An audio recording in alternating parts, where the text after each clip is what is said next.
Listeners, you are in for a treat. Our guest today is Mike Diedrichs, and Mike is the Senior VP and Global Head of Sales at TZERO, where he leads global revenue strategy, partnerships, and commercial distribution for tokenized securities and digital private markets. Before joining TZERO, Mike spent nearly 2 decades in the traditional capital markets, holding senior and executive commercial roles at major interdealer brokerage firms.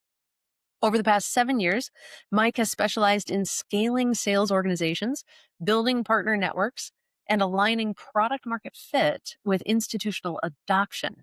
His experience bridges both sides of the industry, established and emerging, and that gives him a really good insight into revenue growth in next generation capital markets. Enjoy the conversation. Mike, thank you so much for joining us on Revenue Unscripted today. I am so excited for this conversation. I was looking at my list of questions ahead of time, and I am just thrilled. Thank you so much for taking the time to be here. Thank you. Glad to be here. I am so excited to dive into this. You have a wealth of experience. You've been in the marketplace and you've seen wins and you have seen losses. I know. I don't. Before I launch into all my questions, why don't you just give our audience a quick view of what is it that you're working on today in your own words? Sure. So I am the global head of sales for TZERO. TZERO, we are an infrastructure firm. We offer technology infrastructure to access digital asset securities. We are a FINRA licensed and SEC registered firm, introducing broker where we offer the capability to this primary issuance of digital asset securities, secondary trading, and we also are able to custody those assets via a unique special broker dealer license that we have. So it's really about facilitating the access to digital asset securities for both retail and institutional clients in a compliant manner. That is a really interesting corner of the marketplace to be right now. It is. It's exciting, it's different, it's Yeah. changing, it's evolving. Yeah, it's a great place to be. It's certainly moving at a fast pace, but it's going at the right sort of in the right direction, which we're excited about. That's fantastic. And speaking of moving at a fast pace, I know that you have a mandate that I think would make some people blink, but I don't think I saw you blink at all when you mentioned it to me, which is you have to quadruple revenue. And so as you walk into that mandate, the first thing I'm wondering was, what does a mandate like that change immediately for you around mindset or priorities or operating cadence? Well, it's important to say, look, there's a T0, it's an 11-year-old company that has pivoted and changed, really, the last, I would say, the last couple of years. But really, we're always been focusing on offering compliant, regulated, infrastructure to enable access to digital asset securities. And then as the market has changed and market forces, including demand and regulatory schematics, we really tried now to be more of a collaborative nexus of integration to kind of connect into other platforms, increase distribution, and offer quality assets to a wide spectrum of investors. And doing that alone is very difficult. We have new leadership under our CEO, Alan Koneski, that's really changing out to a strategic partnership growth model. And really, we say the adage of the rising tide lifts all boats. And we're speaking out to lots of different partners, how we can come together and really offer the access to quality assets to a wide spectrum of all of our users together. And so when I look at my mandate of quadrupling our revenue, it's really just about kind of taking this new strategy and taking an 11-year-old company that I will say is sort of back at the early stage of a growth startup and executing this strategy and going out there and really talking to partners and clients about the strategy. And we began tremendous feedback, positive feedback, and that's enabling sort of that 4X growth to be realistic. It's less of being a closer, it's about being a prioritizer of trying to find what's the best platform to integrate with, but also where we see the best growth, but also making sure that we're bringing in quality issuers and really prioritizing what we're doing to really help us grow fast, not just kind of throwing a blank net to whoever we can, partner with. It's about finding the quality partners, the quality issuers that enable quick growth. Interesting. So there is some selectivity even in the midst of that ambitious goal in order to enable the ambitious goal. Yeah, definitely. There are the complexities around both technology and regulatory standpoint, who we connect into. And obviously we have a pretty broad list of partners that we're speaking with. We made some really exciting announcements here in the last couple of months. So we're really making really good headway. And now we need to make sure that we're all aligned, that we understand how we're going to grow together, and really jointly cross market each other's platforms. I think the important part here is we need investors to know what we're doing and for them to feel the comfort that we're doing what's best to give the most sort of the highest number of quality assets to a broader audience. Meaning, we don't want to just kind of have a bunch of different assets that aren't going to trade. We want to find assets that resonate with our investors, that they find interesting, that will have the ability to grow real depth and liquidity. And so we have to be sort of selective in doing that. Otherwise, I think that we create more noise than value. Got it.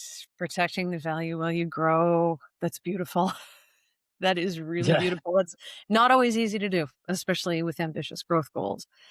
You mentioned a word that I caught when you were talking a moment ago, and that was alignment. And I know you were talking about alignment with your partners, but in our previous conversation, you had talked about internal alignment because sometimes in the face of growth, when you're on a trajectory of growing like crazy, there can be some misalignment that slips in internally between the promise and the delivery. So could you talk a little bit about that wheel? Because you had mentioned a wheel between sales and marketing and PR, product development, legal compliance, the CEO board narrative. Um, with that wheel, where do you see misalignment creeping in to threaten the delivery? I think alignment is crucial, both from just an efficiency and also just being able to execute. I think that we follow the guideline from our CEO and board in terms of strategy, and then it trickles down into our department heads of how we actually execute, and that's really about having sales, BD, legal, compliance, marketing, and product development all aligned. Because I think that we all really provide a critical value point in what we're trying to do. And we need to have an internal alignment that makes sure that when we externally talk to partners or clients, we are in line in terms of we're building the right product. We use the narrative that resonates with the clients. We have the right timeline for execution. So the sales team is not over promising, under delivering. And that's critical just to kind of keep things moving, keep our clients and partners happy. And that really is critical in how we communicate and collaborate internally. I feel like we have several internal meetings amongst senior management to make sure we are aligned, that we're moving forward, that we're addressing hurdles very quickly. We don't let sort of things pile up and also try to address them when they become insurmountable or very difficult to deal with. And I think that has really led us to be very efficient. We're a lean team, but we're growing and we're hiring where we feel that there's going to be some real significant, needs, and we can see some real tangible results. But for us, it's constantly discussing things internally to make sure that we're aligned with where we are on the dev cycle, how we use it now externally and internally, and how we're presenting that to clients from the sales and BD side. So that alignment is a daily alignment, is a daily sort of verification that we are moving forward together. And that's keeping us very, very efficient, and it's enabling us to really progress at a pretty fast clip. That's really interesting because what you just described is a lot of touch points, and many touch points isn't always the first thing people think of when they think of efficiency. And yet it is critical to maintaining that efficiency. And I think that's awesome. I'm curious, when you do connect for those touch points, what are some of the early warning signs that maybe some timelines are drifting out of sync or there might be some creep happening somewhere? I think that the one thing is that when we talk to, there's two different ones. We talk to partners and we talk to clients or potential issuers on our platform. Each issuance is unique. Each issuance has its own sort of, call it roadblocks or hurdles.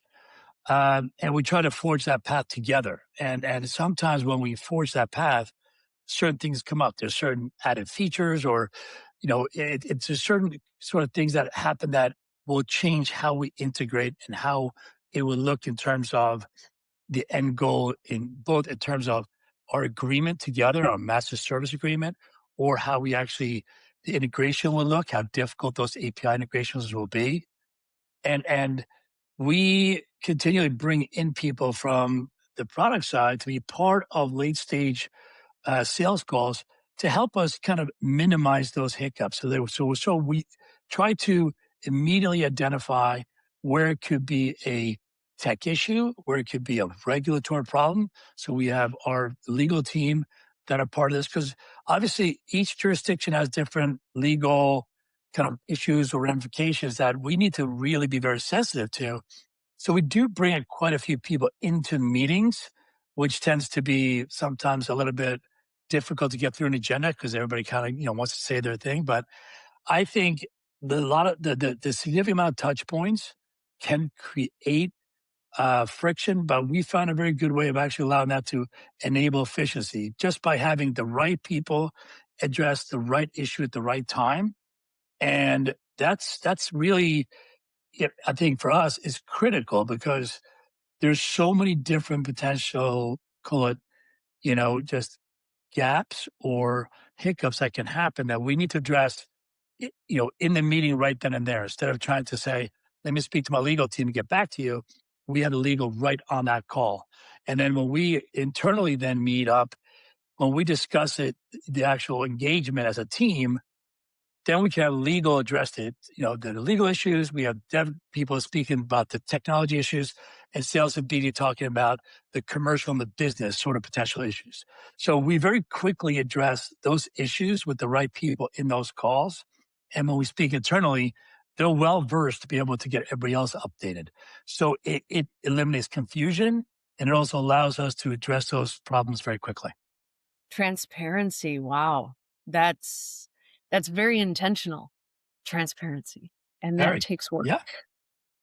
Wow. I'm impressed because that's not easy to do, and I've seen, and I'm certain you have seen as well, cases of, um, misalignment of all the things that you've been talking about.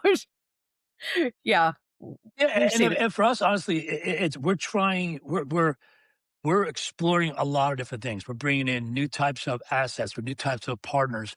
We are very much in execution mode. So we realize we're not going to do everything perfect. But what we want to do is we want to make sure that if we're going down the wrong path, we recognize when there's the wrong path, and then we deviate, come back in. So if it's so we need those people being illegal, we need compliance, you need people to help us identify when we might be going down a path that maybe take too long, too cumbersome, complex, or we might go down a path where that's going to be a difficult. We need additional license, or it could be a new jurisdiction that we're not able to enter. Then we quickly, kind of deviate. So I think that we're not afraid to explore, but we're making sure that we have the right people involved at all times. So we don't go down a path too far, too long before we kind of hit a problem and have to, change paths. So it's kept us very sort of flexible in what we do.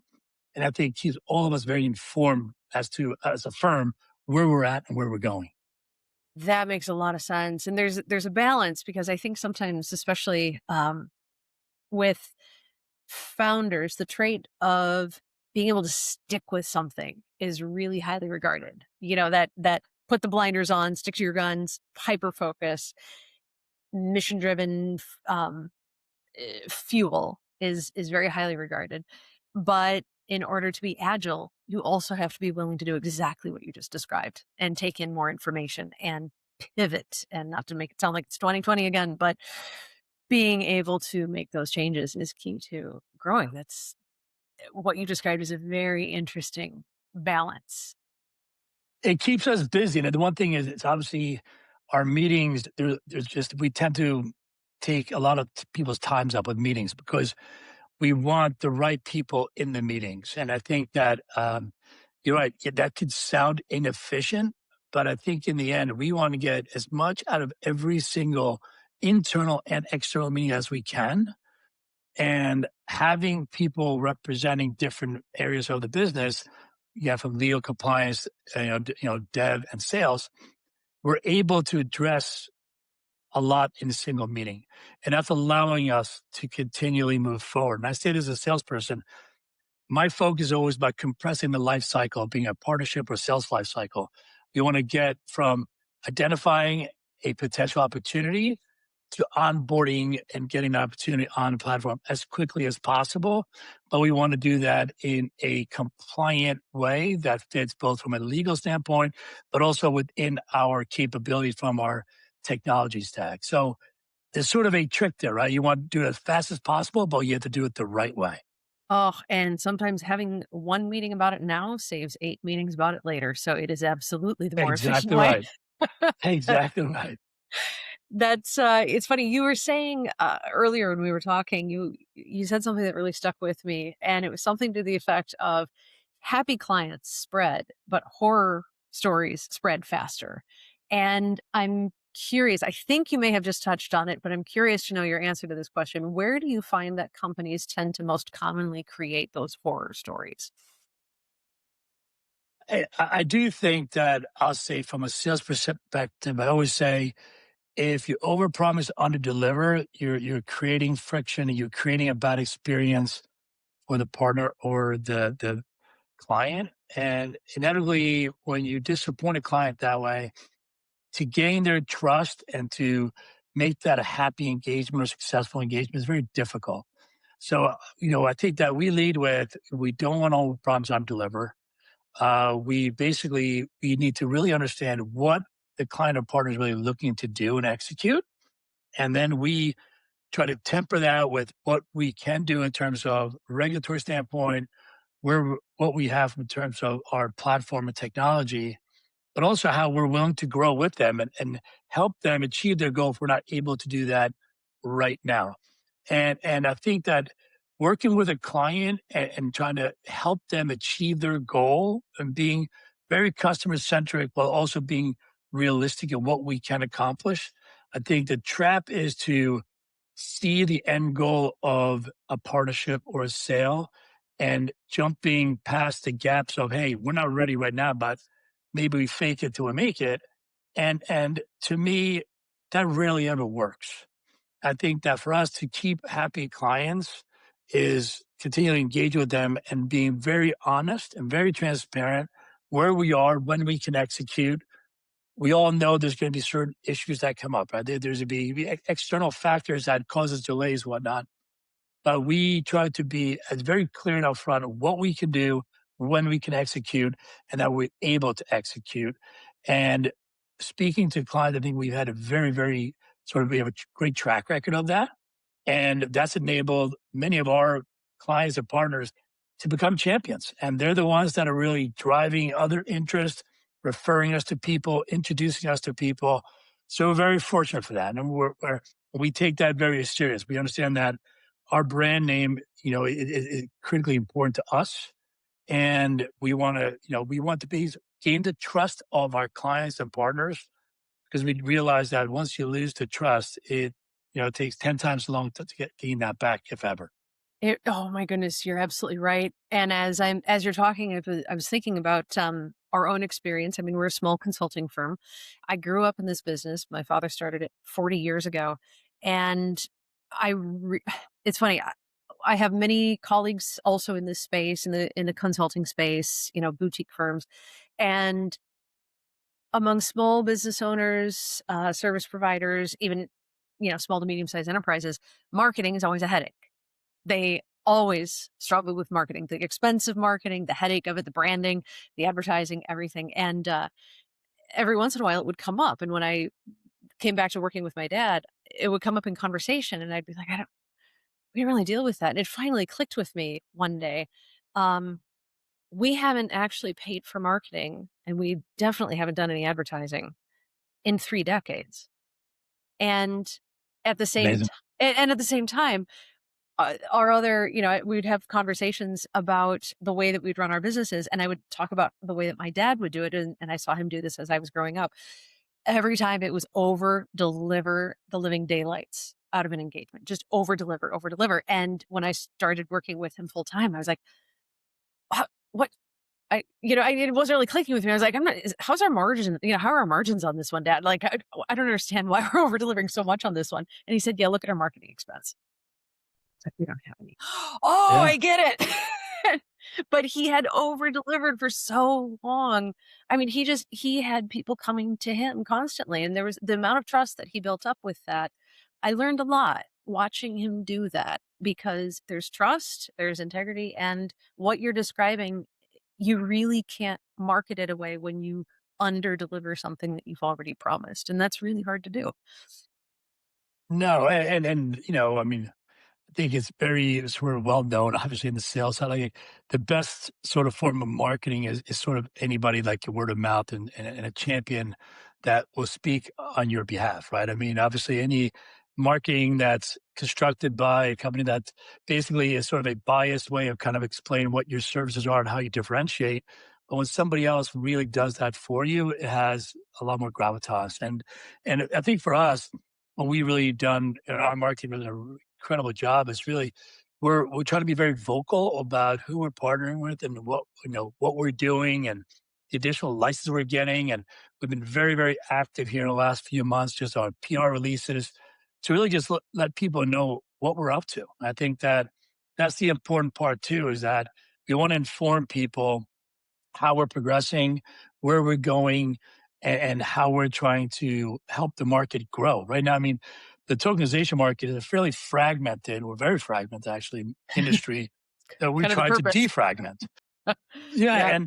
and all these little silos of assets sitting there and that aren't liquid, it's not helping anybody. I think that people understand the value of tokenization and the usability, but when it comes to the misnomer of tokenization creates liquidity, that's people can, hey, I just tokenize something and there's mass liquidity. I can raise 5 million, put it on the platform and walk away. It's not like that. I mean, we need now to be able to give a broader access to assets to increase the liquidity, but also market the capability and where these assets are to a large audience to create the interest. They can know where to go to find them, and that will kind of grease the wheels and grow the tokenization industry and market. And that will be, then it will translate into more institutions that will now have interest in adopting tokenization, which we're seeing incredible adoption already. But to really hit the inflection point where we see mass growth, we need that. So we're part of that wheel. We're trying to help that business grow, and we're seeing great participation from our partners. And I think the regulators are doing a good job of, they're forming regulation. I would love to see that go a little bit faster. But I think they're doing a good job of giving us the regulatory guidelines to enable several firms that have, fiduciary responsibility to the investors, also helping investors to understand what they can access and what they can do with some of these assets. So there's a lot of things that are working there together to promote this industry. We're trying to promote our capabilities and how we're helping the industry. What's fascinating is that you seem to be extending that transparency that you've so intentionally cultivated within your company outward. And you're directing that transparency outward. So you're not exactly, quadrupling in stealth mode here. You're you're being very No, open to the marketplace. That's fascinating. And I'm and curious. then Go ahead. Yeah, go ahead. I'm saying, like, that's the like it's the our mandate to really grow the revenue is about kind of executing on what we've been building for a long time. And I think we're in the right spot to take advantage of that. And I think the market itself is ready to adopt and do that. So I think our growth projections and our mandate is really based on where we see the market going as a whole. If this market was contracting and we had a 4-time, growth mandate, that'd be an extremely difficult prospect for me and my team. But now I feel like we're almost kind of just going in parallel with how the market is growing. I like to see us do larger than 4x. I think that we're really building a incredible network of partners, And our team is working extremely hard at building our tech, getting more licenses, market our capabilities in a way that we can really take advantage of the opportunity in the market. So I think we're going to be very successful in what we do. And I think that it's just an exciting time to be in this business, to be honest with you. That is. That is, and I love hearing about this. This is really very cool, especially your transparency as you're doing this. And I'm curious, you kind of already touched on this, but I'd like to just double click on it. How do you protect your reputation while still pushing for aggressive growth? And this is kind of tied to the idea of, um, happy clients spread horror stories spread faster. Sure. Aggressive growth can be a risky time. How do you protect that reputation while still pushing for aggressive growth? I think we say crawl, walk, run, right? I feel like it's we don't want to sprint down a path with a potential partner or customer. We take a very systematic approach where we identify the opportunity, explore the opportunity, validate the opportunity, then really dive into solutioning the opportunity. See, how can we do this? How can we execute? How do we build it out? And then we kind of go into the integration and commercialization of it. So I feel like we're not trying to promote something we can't do. We're very open with what we can do, how we can execute, give proper timelines, and manage the expectations of the client or partner very tightly. And I think that we said the word transparency many times here. It's key. We're transparent in anything. Are we perfect? By no means, no. But if we have an issue or we do something, we're very transparent about that to our clients. If we can speed up the process by finding an alternative route, we'll talk to clients about that. So we're always trying to work with the client to manage expectations and stay within our own capabilities and not try to deviate to where things kind of like we're not sure, we're in a gray area. Like most of our firm come from a very regulated space. I come to capital markets. We have lawyers on staff. We have a tremendous amount of, I would say, experience. We're not very sort of from an age standpoint, we're probably a little more older and experienced in many platforms, but we use that experience to our advantage. And I think that's by staying down the middle of the road and being compliant and not over promising or deviating from that. And that makes sure that that stays true to our brand. That makes people we're trustworthy, we're compliant, and we're going to deliver what's promised. I think that keeps regulators happy, and that keeps our clients and platform partners happy. That is beautiful. As you're talking about the fact that you come from regulated backgrounds, I, with a lot of our clients, whenever we begin an engagement, one of the first things that we do is we run the sales talent through a skills assessment. We just want to know where everybody is with selling specific skills. And on the candidate side, whenever our clients want to hire sales talent, we'll use this tool as well.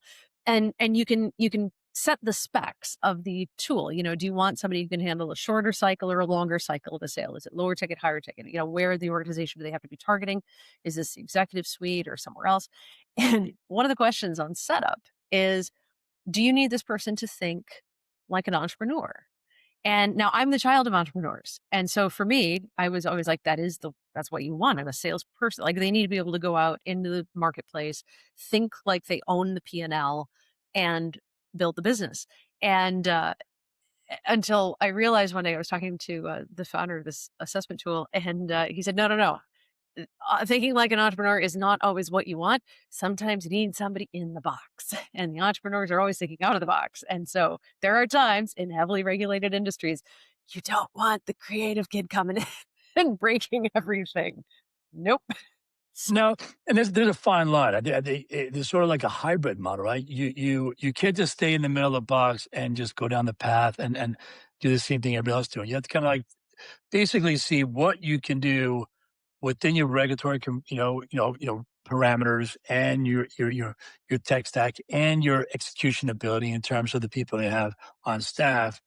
And a lot of times you have to be a little entrepreneurial in terms of figure out what it is people or firms are looking for. Think a little bit ahead. Where do we see a market moving? Where do we see that there are potential gaps in the market that we can fix to make them faster, better, or cheaper? But always, when you take that, you have to always think a couple ways. You think from a customer centric lens. We're not trying to push a solution and find the problem. We're always trying to identify the problem, then come up with a solution and make sure that that solution fits in the parameters of what we can accomplish as a firm while also being compliant with all the regulatory parameters. And if you keep that formula, you can kind of be a little bit creative with inside of that, but those are tight parameters that we live within. Well, and you just hit on something really profound that's easy to miss, especially during times of growth, which is keeping the customer perspective front and center, because it's really easy to lose that, especially as your solution or your product evolves and improves over time. It's easy to evolve it and improve it to something you're very proud of, and you want to then start pushing that into the marketplace. And if that's not fitting a really clear need, that's not what they want, and that can be really hard to remember.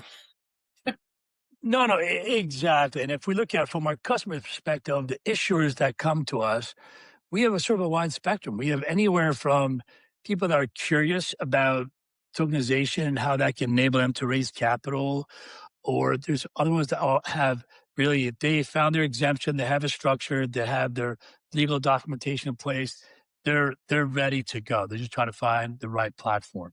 And what we always try to figure out, what is their end goal? Why are they raising capital and what they're trying to do? Are they trying to raise capital to then move into a secondary marketplace for that, or they're trying to utilize the capital for other things? So we try to kind of go through that when we speak to the issuers, in our first couple of meetings. But then I think it's one of those things that we we found best practices and we try to help our clients kind of, if they're trying to achieve a goal, we try to kind of guide them how they can achieve that goal. When we talk to partners, we're fortunate enough that we're speaking to several large platforms that very talented individuals.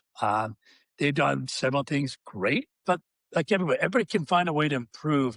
That's either by added distribution, more assets, additional features, more licenses in terms of that we can partner and provide some licenses in terms of how we can execute in terms of maybe custody or how we can enable them to get access to certain types of assets. So for us, it's really, about realizing what that partner or client is really trying to achieve, what we have that will enable them to achieve that, and coming to that sort of path very quickly. Because I think that resonates with people when we kind of talk about trying to help them what they're trying to achieve instead of trying to say, hey, we do this great. Wouldn't you like to do this as well? Or trying to push something that we have that they hadn't even thought about. So quickly trying to find that gap or how we can help a client or a partner really helps speed up the process and move the partnership or the engagement along. Mm, that's fantastic. So what I'm hearing on the entrepreneurship side is move fast, but only break a few select things, not everything. Yeah, exactly.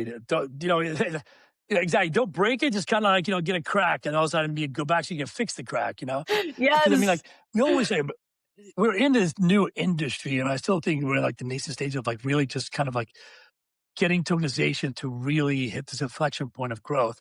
But I do Yes. think, from everything here, 2026 is an exciting year. I think we have a lot of opportunity, but are we going to get everything perfect? Absolutely not.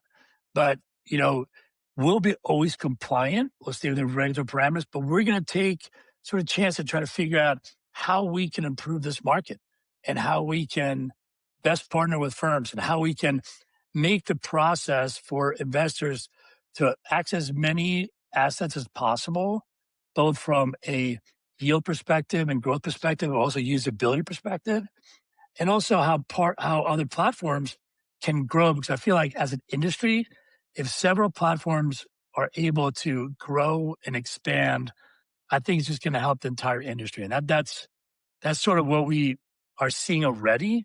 And I think that we're going to be able to achieve this year. So we're excited about it. Mm, it's the marketplace at work. That's fantastic. I would love to ask you, because I know you've got a wealth of experience in the marketplace. As you and I were talking before, sometimes human sales professionals have to be part of a company's go-to-market strategy. in spite of the fact that sometimes the founder or executives don't really want that because humans are variables. We're hard to put into spreadsheet boxes, and having a human sales team can be a wild card in forecasting revenue. So I'm curious from your perspective, just because you've got such rich experience, what is one, perhaps the biggest, what is one misconception about human selling that you wish more CEOs or boards understood? That's a good question. I think that for us, I think that human selling is sort of about resilience, right? I feel like we as as as salespeople, we tend to obviously our goal is to win more deals than we lose. But more often than not, you're going to come up against headwinds. The reality is, if you're selling, if you're approaching somebody, their initial disposition is one of defensiveness. Like, we don't need this. We can do this. I don't want what you have. We're lucky enough that we get a tremendous amount of inbound flow from clients that realize that we've been around a long time and we have some capabilities they're looking to utilize. Partners see us as somebody that's been around for a while and have obviously we've grown in different ways, but we just haven't grown as fast as we want. And I think with a new strategy, we will be able to do that. But as a salesperson, for us, I look at this when we talk about human selling, it's about connection and getting trust. And you have to sort of be a chameleon because I feel like we talk to different people. You kind of alluded to this earlier that finding the right person at the right firm that's a decision maker. Now, I look at this, if well, you could, let's just say you talk to, take an asset manager, for instance, right? If you talk to an asset manager, there's going to be a trader that basically interacts with the platform. There's going to be a risk manager that's make sure that is this platform compliant in a way that's going to be aligned with our risk parameter as a firm. And then you have compliance to make sure that, do they have the proper licenses? There's going to be, I mean, are the fiduciary responsibilities based on the firm met by how they actually will to execute on the platform? And then there's, basically the CEOs who be like, does this fit into our strategy of how we're trying to grow? And so all those different conversations are a little bit different, and they have different value propositions, and you have a different narrative. And as a human element to the sales position, you need to be able to kind of trigger those value propositions in an efficient way, not in a sales way, but there's going to be very different triggers that interest each one of those people. And that's where the human element comes in, being able to understand what resonates with people and not having a generic narrative. And I think that's important. Obviously, you want to get to the decision maker as fast as possible. But I think to get buy in to the entire organization and speaking to the various constituents within the organization that can have a touch point with the platform is critical. So that and there's going to be some that like what they hear, and some that don't, and that's where you have to kind of be resilient enough to kind of find a way to maybe explain the value proposition in a different way, or be able to kind of address their concerns whether you see concerns. So it's very much it's a job that where you have to understand every facet of the business, how it relates to each person within the client side, and also how you address all those issues that may arise in terms of their concerns. So that's very much I think, the human element of selling versus kind of having an automated sort of, marketing campaign where people kind of lose touch and there's a very generic outreach. And I don't think it's as successful as really that human interaction and the human selling. Eh, you're so, so right. And sometimes it's the only way that we can get the business over the finish line, especially if there's a big pain of change in the way. It's look at our stuff and how awesome it is only gets you so far. What you're describing is why they call it a complex sale. Yeah, exactly. And I always say, like I said earlier, I want to. My goal is to compress that sales cycle where we limit the time we take from our clients and also obviously internally. But the complexity of these sales, these partnerships, lend itself to be a fairly long cycle. we learn with each engagement, but each engagement is also unique. So you have to be, you want to have a blueprint. A blueprint is about 40% of your sales. 60% is be customized to each different engagement. And I think that's important because nobody wants to feel like a number if you're on the sales side. They want to make sure that you're addressing their needs, you're addressing their concerns, and you're trying to find their best path forward, not a generic path forward.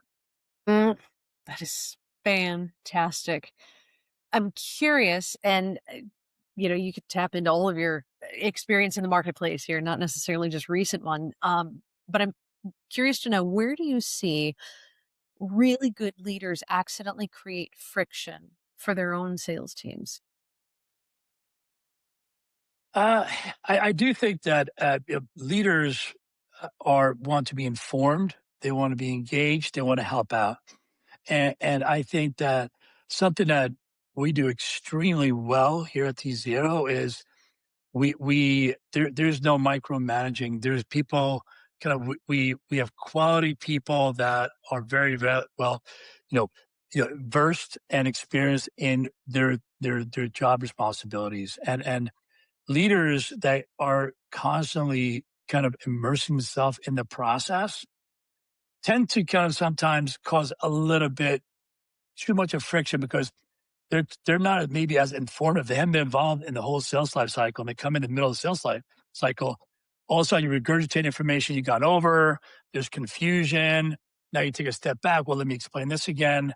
And we don't have that. And I've seen that in the past where you always want to defer. If a senior leader, someone that your boss or somebody you report into, they ask a question, you feel obligated to obviously stop and answer them. And that if somebody kind of comes in late in the sales cycle or any, the partnership cycle, they tend to slow things down.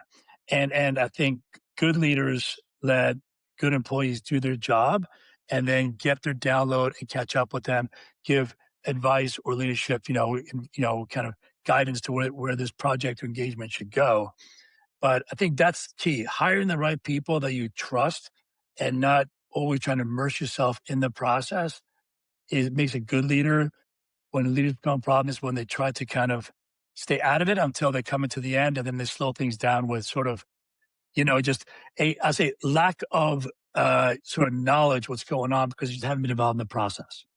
That is so true, and Mike, I can vouch for that. I have seen that multiple times as well, where a really well-meaning leader who has been briefed as much as they can be briefed on the opportunity and its status and where it's at and who the players are, it still isn't a clear enough picture to come in. And I know of multiple deals that were very close to the end that eh, and I'm thinking of a couple in particular that were being run by some really elite sales pros, like very seasoned, very good sales professionals. And the CEO was coming in thinking that he's supporting this sales professional and inadvertently ended up almost derailing it. Didn't think he was, didn't realize he was, but exactly what you're talking about, just the dynamics of there's more there than it might seem, even Yeah, if you've been and I briefed. think I always obviously it's important. There's always going to be certain clients or partners that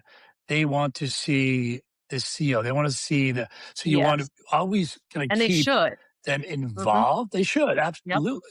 yep. There's also that there's like we all sort of have a job to do, and I think that the reality is that you should have competent people executing and doing things and then not having to always immerse yourself in the process. Like let the process run its course, led by the people that specialize in that area. If it's legal compliance, marketing, sales, dev, whatever that is.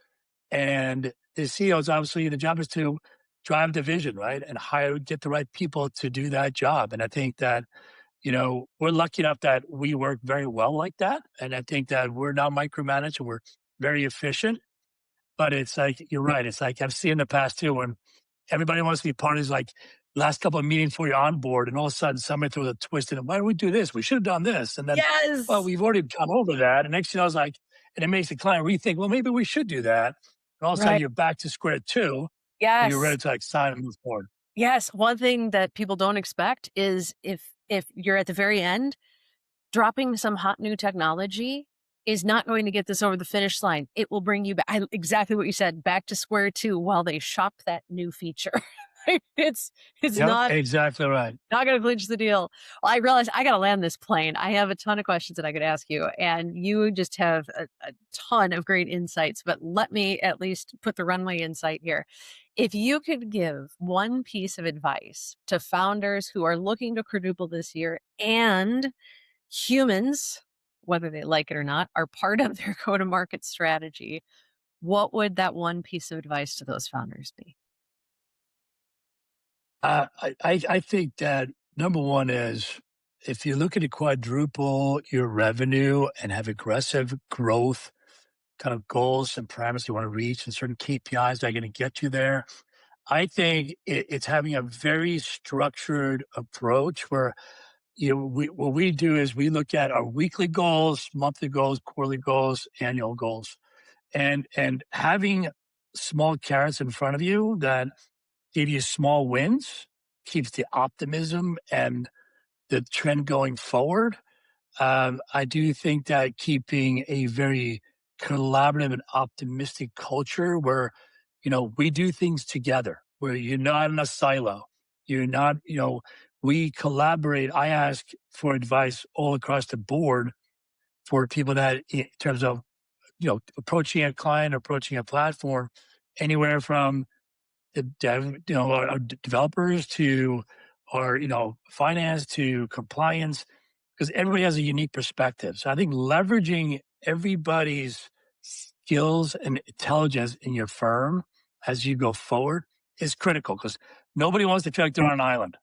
And if everybody takes ownership of the joint effort as a firm and you have these short term carrots in terms of goals or KPIs that you're trying to reach, it keeps the positive momentum going. And then you don't have to think about the 4X that you're trying to reach. Don't think about that week one, week two. Think about that at week 50, right? Did we get there? Certainly, if you're falling behind, you got to figure out how to improve. But I think is keeping, one foot in front of the other, moving forward is critical. I think sometimes people look at the end goal too early and get nervous, get frustrated, get upset, and it ruins the culture of the firm. I think if the culture of the firm being positive, collaborative, and keeping those kind of joint goals moving forward as a unit, that'll allow you to achieve it. So to me, if I was a leader, I'd say you got to keep that a very collaborative, optimistic culture where you help each other and all the goals are team goals. It's not just about individual goals. Like you're trying to get there together and you succeed together. You fail to succeed together. That and I take this into like the sports analogy, right? Like it's you got 11 people, on your team down the field. You're trying to score a touchdown. It's like it's just not the person quarterback throwing to the receiver. It's like it's the lineman blocking, it's the receivers running, basically routes to take away, the cornerbacks to keep somebody open. Everybody has a role in the success, and making sure that everybody buys into that is critical. So I think that maybe that's a lot of small pieces that, I'm kind of advice, but I think that to me is sort of how you're going to execute. And that's a strategy you need to be able to be successful. Whew. Well, on that bombshell, wow, you just dropped a lot of gold. There was so much gold there. I want to encourage my listeners, go back, press the back button a couple times and catch all of that again. There was so much packed into there. And I can vouch for what you said because I have seen cases where that hasn't been the case. And I have seen parts of that in play, and I've seen things like that come together in a machine that can grow beautifully. And there is so much there. So I would encourage my listeners, just hit that back button a couple times and catch it again, because those were gold nuggets that you dropped there. Mike, thank you so much for joining us today. It has been an absolute privilege to have you here on Revenue Yeah, Unscripted. Thank Jennifer, you. thank you so much. It's been great. Great time. I really appreciate it. Thank you. Thank you. And to our listeners, where can our listeners find you? Where can they find you if they want to follow up with They, you? Track you down. they, you can find me on LinkedIn, Mike Diedrichs, also our company, TZERO.com. Please come check out the website. Yeah, and happy to connect with anybody who wants to learn more about TZERO. Thank you. And your explanation of the technology underlying all of this is just beautiful. So thank you for being able to put the complex into simple communication. We appreciate that for those of us who didn't take the same classes in college. So thank you very Thank you much. so much. And to our listeners, make sure you subscribe so you don't miss a single conversation here. Thank you so much for your time and cheers to your growth.